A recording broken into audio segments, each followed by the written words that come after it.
Hello, my name is Kathy and I like to read, so welcome back. So today I'm going to do my July reading wrap up and my June TBR picks. This is coming to you a bit later than I originally planned, and that's because life has been busy. That means I didn't read as many books as I planned to in July, and I'm also going to lower my expectations for August because it's also going to be a busy month. Reading might have to go on the back burner just a little bit, so I'm just going to look onto my Notion to double check some figures. So in July we read 5 books. My average rating was 4 stars, which is pretty good. I'm happy with that. My total pages read was 2,696, and I was about to say we branched out. We had 1 regular romance book, we had 2 new adult fantasy romance books, we had 2 dark fantasy romance books, and we read all of them all of them on audiobooks. We read 4 on Kindle and 2 physically. So that is my breakdown of the stats for this month.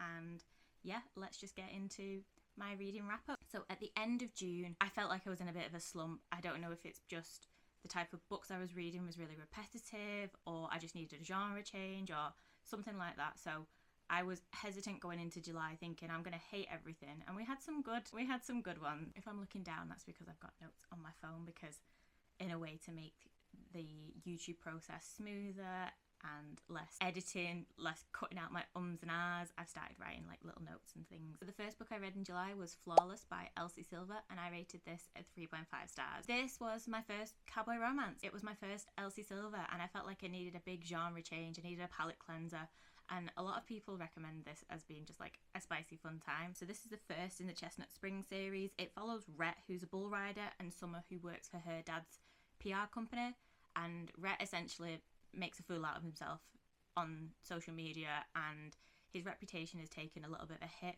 So Summer is assigned to like babysit him, but as in like actually babysit him, like she moves into his family home and follows him, and it just follows their story as Rhett is doing his bull riding career, which his family don't approve of, and she's along the way trying to build up his reputation, trying to get people to like him again so he can get those brand deals and get his reputation better.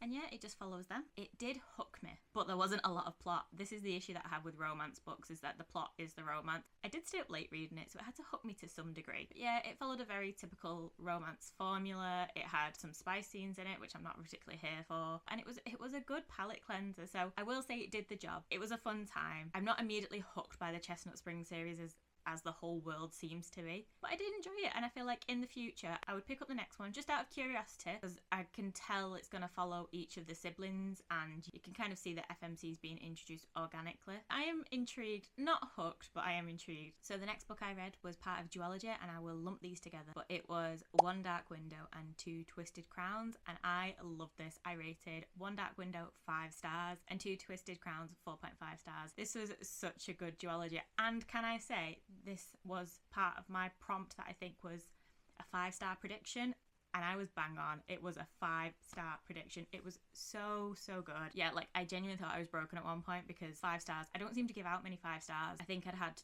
2 or 3 since the start of the year. I think the more I read, the more I understand what I like, which means I'm more likely to get 5 stars. So yeah, not broken. The duology itself is 5 stars. However, One Dark Window is slightly higher rated than Two Twisted Crowns for me. So this is a gothic fantasy, and it is set in Blunder, which is this town that has been overtaken by a mist, and the mist causes an infection, and anybody who gets infected is supposed to be unalive. And the magic system is so cool. So in this world, you have these Providence cards which were created, and you have 12 of one set, which is the most common. Then you have 11, 10, 9, and it goes all the way down. And then the number 1 card, which is the Twin Alders card, has been lost forever. They don't know where it is. And the second rarest is the Nightmare card, and there is 2 of these. And this story follows Elsbeth, who is cursed with 2 things. 1, she is infected, and the second one is that her mind has been trapped by one of the Providence cards, and the nightmare is stuck in her mind. So the overarching aim of the town is to unite the deck by having 1 of each of the Providence cards, and then when you unite the deck,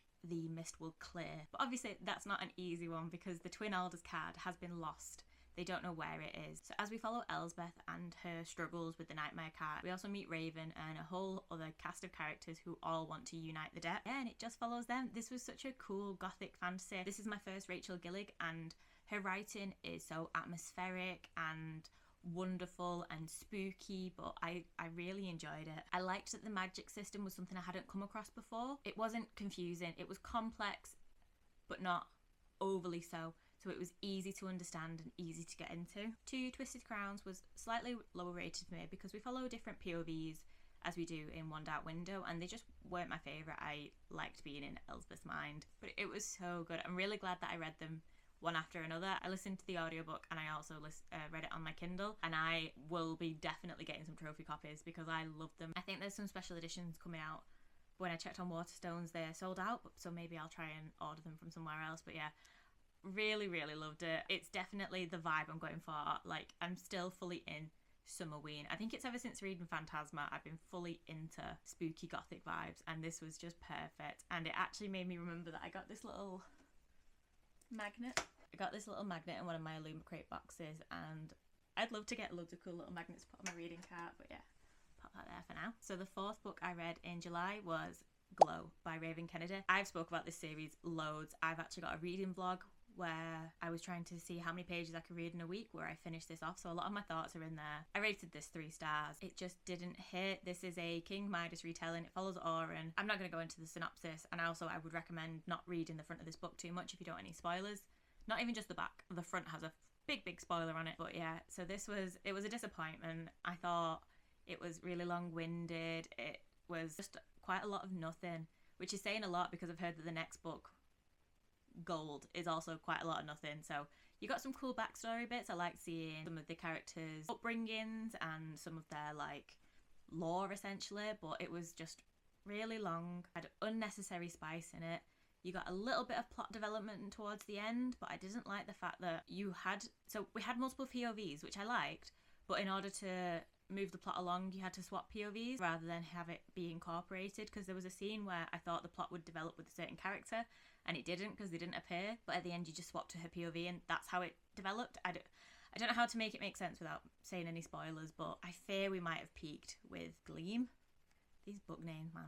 As I said, if you want to see some more thoughts, I do have a reading vlog on it. So I've got the other books ready, 1 to read and 2 my library audiobook. I also don't particularly like the narrator. She sounds whiny and childish and nasally. I really like Slade. I really like the MMC narrator, but something about the female, it just means that there's a whole factor of things, which means I'm not excited to pick this up. But I do really want to finish the series, and I want to finish it soon. A bit of a disappointing one. I am going to finish this series, it just maybe I won't finish it as quickly as I thought I might. So yeah, so that was the 4th book I read in July. So the last book I read in July was Anathema by Kerry Lake, and I rated this 4 stars. And also, let me just show you all my tabs. I think this is my most tabbed book considering how chunky it is. So yeah, that is quite a lot of tabs for me. This was not what I expected at all. I clearly hadn't understood what I was going into when I started reading this. This is a dark gothic fantasy. It's not like One Dark Window where it's like spooky gothic vibes. This is like high fantasy, I would guess, because of the different realms and all of that. But anyway, so this follows Mavis, who is, as a baby, she's left on the edge of the Eating Woods and she's taken in by this family. And at the start of the book, her adopted father has died, which means that all the patriarchs, all the men in her family have died. So the step-grandmother, Agatha, which is like cool, evil stepmom vibes, she basically wants to get rid of her and her sister by marrying her off. She no longer wants responsibility for them. So the only way in this world to get rid of her daughters is essentially to marry them off. And Mavis is in the mortal realm. And then the other POVs we've got is Zavander. And at the start of the book, you see that Zavander is cursed by Sablefire as a child. And he is living in the non-mortal realm. What's it called? Etheria?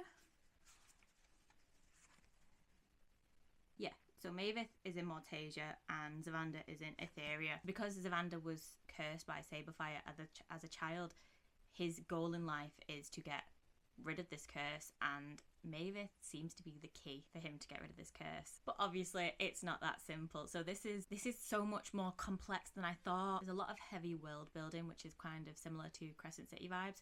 I forgot to say, I also have a reading vlog where I started this book. So if you're interested to hear about more thoughts, then please go watch that. So you get a lot of world building in Zavander's POV, and then it's mixed with Mavis' POV in the mortal realm. So it kind of eases the intensity of the world building. So it's got all these different races and magic systems, and it's a little bit confusing at first, but you kind of get into it. It's also got some really creepy descriptions. It's almost like horror-esque in their descriptions. It's like lots of bugs and creepy crawlies and things like that. So it's a little bit, if you're squeamish, it's a bit gross. I would also say that this is mostly a slow burn. The MMC and the FMC kind of don't interact too much until about 50% of the way through, and it's quite like not a lot happens. It's quite slow pacing in that, but it's not in a boring way. It's just the plot doesn't massively develop very quickly. The ending did kind of lose me a little bit. It felt like it was overly spicy, and there's themes of trauma which I understand that the ending kind of developed on, but it just felt a bit, it lost me. I think the ending is kind of what dropped my rating. It also felt a bit rushed. I feel like, I mean, it's a 600-page book, so there was no need to rush. This makes it sound like I didn't like it. I really enjoyed it. I really liked it. I really liked the audiobook. I liked their voices. It was duet narration as well, which is the first. So regardless of the POV, if it is a female talking, it's narrated by the female narrator, and if it's a male talking, it's narrated by the male narrator. So I really enjoyed it. Again, spooky, gothic atmosphere. Eldritch is coming out in September, I think. So I'm glad I read this now, and yeah, I'm really excited to read more from Kerry Lake. I've got more on there. Yeah, I'm just excited to see what else I enjoy. So it ended the month on a high. I really enjoyed it, as you can obviously tell by the tabs. These tabs are for like humour and heartbreaking bits, and there was another one. Just cool quotes. So Mavis lives in a very misogynistic town, and some of the best quotes are relating to like females and their rage and their rights and just how they are perceived, and I thought it was really cool. So yeah, really enjoyed Anathema by Kerry Lake. So those are the books that I read in July. I really enjoyed my reading month. We had some like highs and lows, but overall I'm still really enjoying Summerween and all the spooky gothic vibes. I did start another book at the end of July, but I didn't get it finished in time for it to be included in this wrap up, but I'll add it to my TBR in the end. And with that, let's pick my TBR for August. So the way that I thought I'd do it is that I would leave the prompts from last month out so I don't get any repeats, but then when it's looking a bit low, I'll add them all back in. And also in my doing bookish stuff video, I updated my TBR on Notion, and I think that will be my go-to check-in because I have stuff on like Waterstones, Fable, Goodreads, Amazon. I have stuff everywhere. So if I'm stuck for what to pick for a prompt, I will refer to my Notion. Let's pick.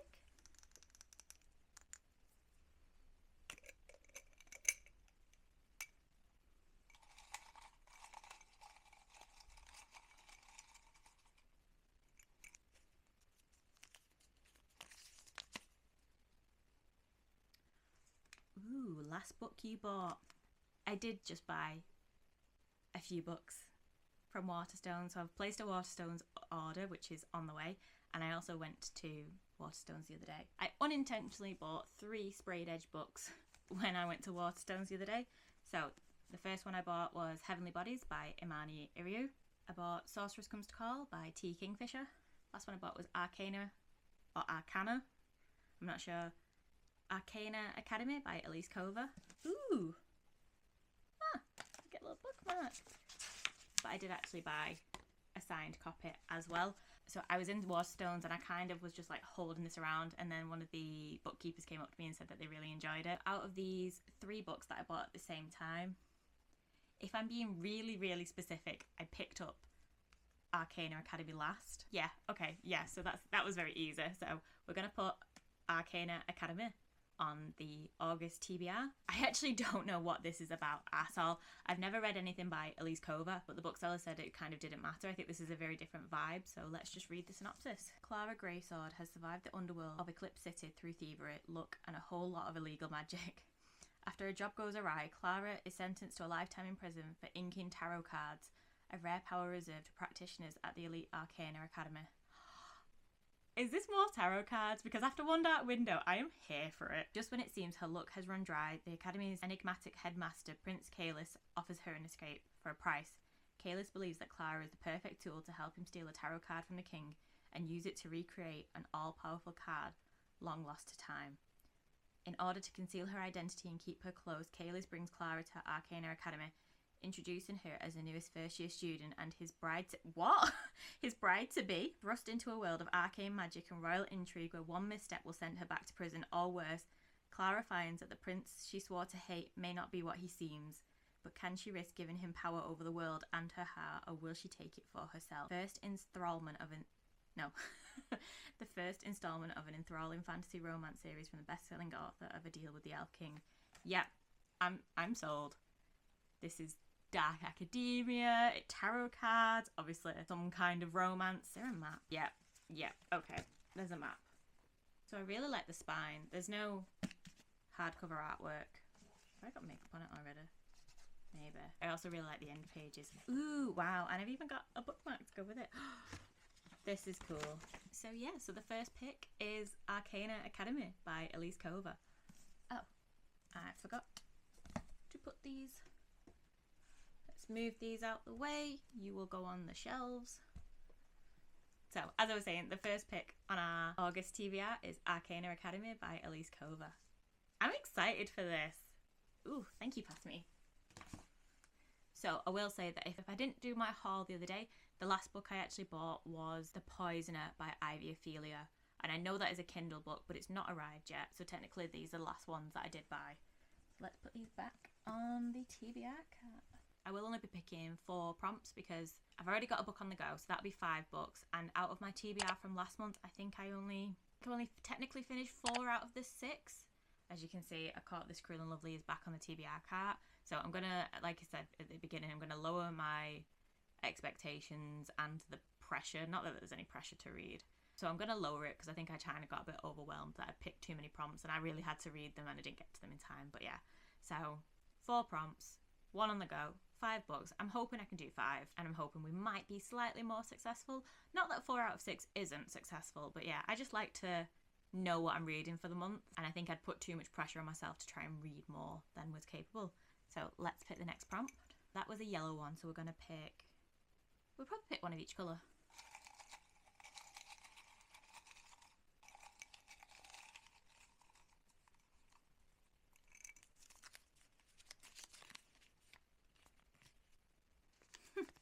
Let's try that again. A book whose author's name starts with a vowel. So, A-E-I-O-U. Do you know what? Elise Cover would have fit. Oh, so we've got Imani Eriu. This is the second time this has come up, so maybe that's a sign. Ooh.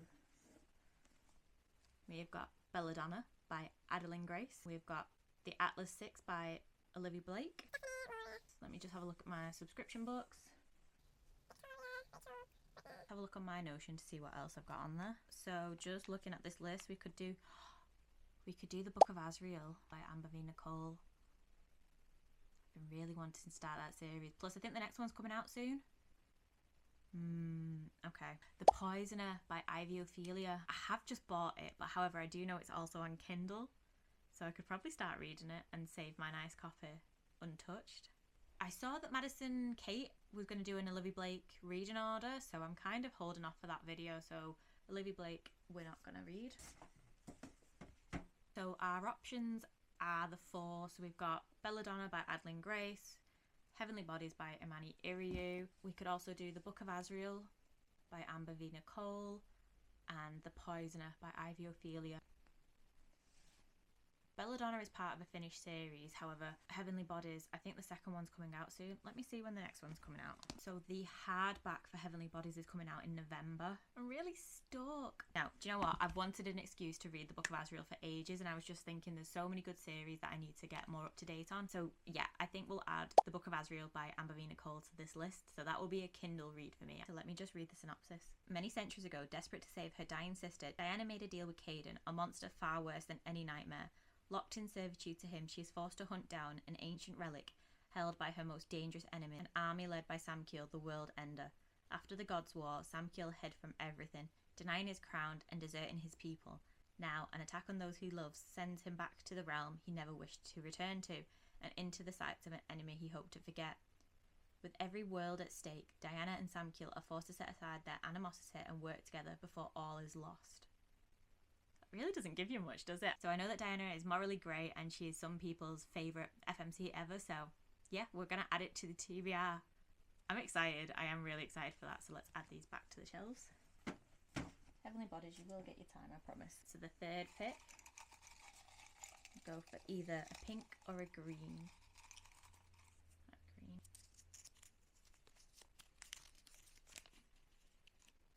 Continue a series. Ooh, okay. I'm in the middle of so many series at the moment. So I think those are both quite heavy books. So let's have a look to see what the series I could finish. Yeah, so we're in the middle of about 21 different series for whatever reason. So I will say I'm not doing Plate Prisoner. I'm not ready for it. We're in the middle of these Infinite Threads. I've pre-ordered Sky Shade, the paperback copy, so I can't finish that one. The Housemaid, no. Burn of the Everflame, no. I could continue with my Ruthless Boys of the Zodiac. Kind of not in the mood for that. It's quite a big series. So I think pretty much the only option is these Infinite Threads by Tahira Mafi. So this is book 2 in the This Woven Kingdom series. The first book is set with Persian mythology. It follows Eliza, who is the long lost heir to the Jinn Kingdom, and she gets spotted in the crowd by the current crown prince, and it just follows their story. So the end of this book is actually quite interesting, and I remember really enjoying the audiobook, so happy to continue this series. A lot of people say that this kind of swaps your opinion. I don't want to give away too many spoilers, but basically if you had an opinion before, you're going to do a 180 and have a different opinion now. So that is the third book on our August TBR. Hey, last pick, so it's going to be a pink one.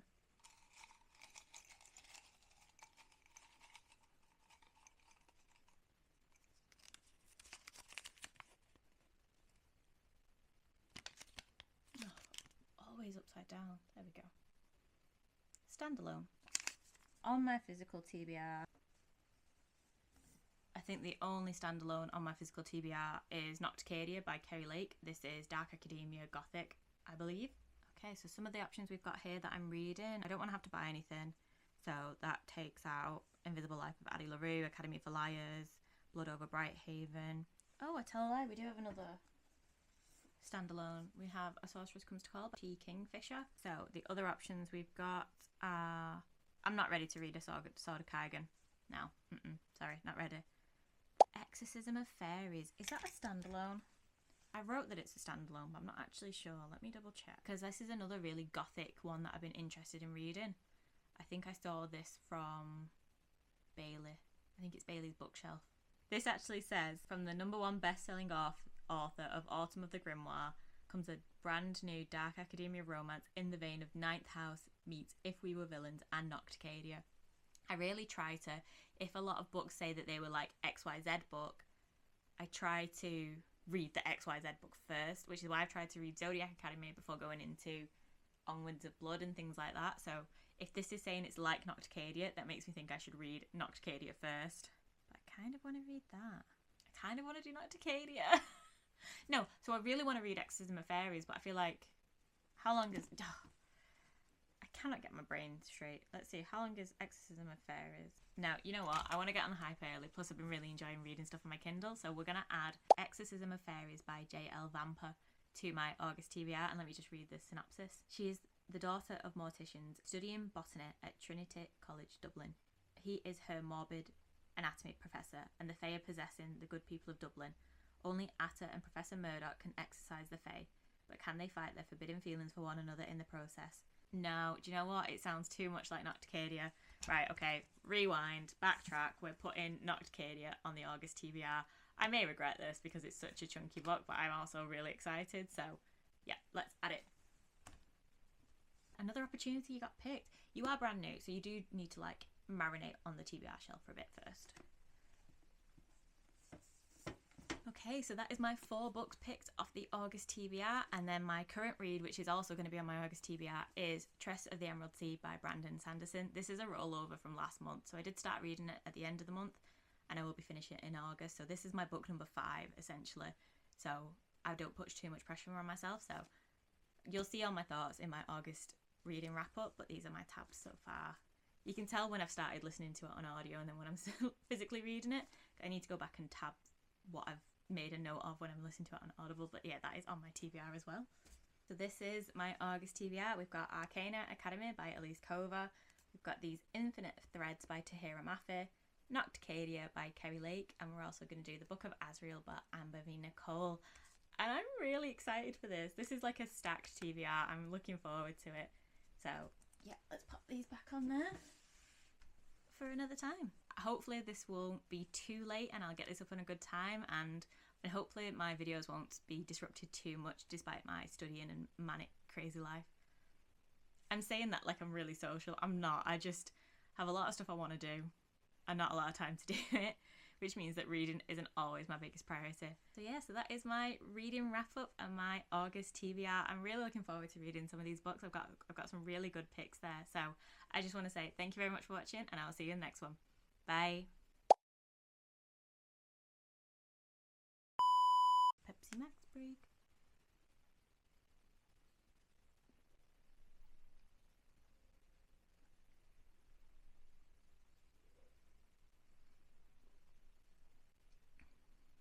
I love a Pepsi Max. Best thing.